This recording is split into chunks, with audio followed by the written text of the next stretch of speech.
Ako nga pala si Kyla Glinogo mula sa Section A061 ito yung natutunan ko mula Kabanata 1 hanggang 10 sa all field sa masining na pagpapahayag.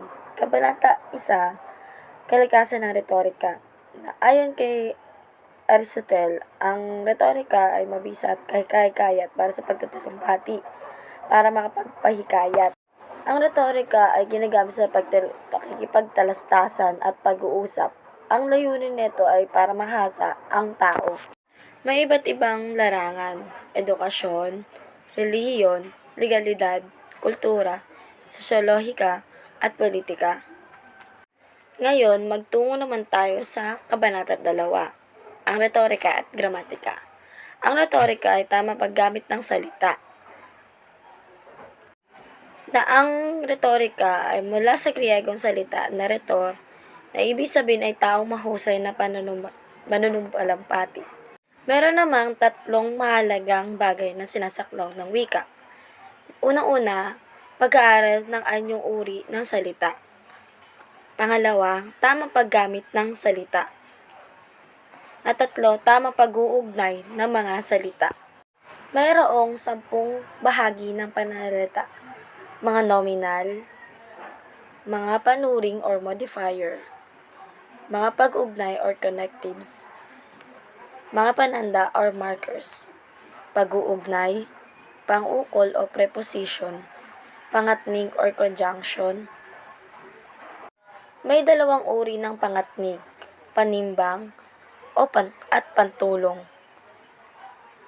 Sumunod, pang-angkop o ligatures at wastong paggamit ng nang, N-A-N-G. Wastong gamit ng nang na NG lang. At iba pa. Ngayon, magtungo naman tayo sa Kabanata 3 na ang tayutay.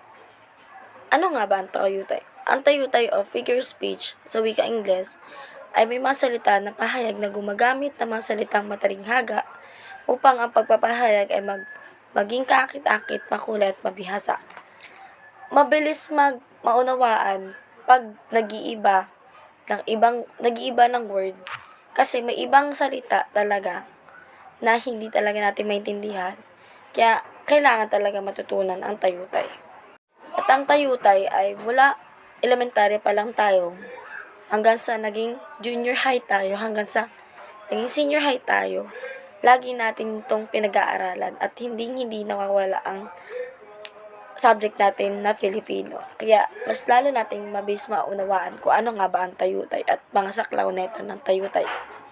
Sunod naman ay Kabanata 4 na ang title ay Idioma. Ang idioma naman, ito yung malalalim na salita na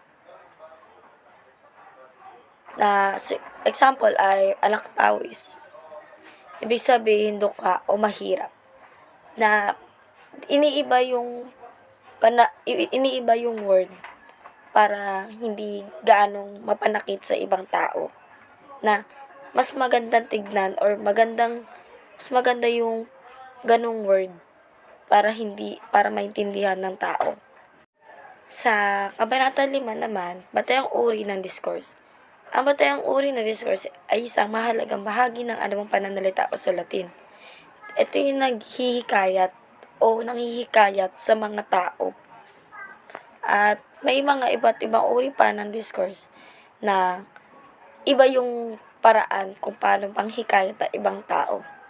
Ngayon ay magtungo tayo sa Kabanata 7, ang pagsulat ng komposisyon.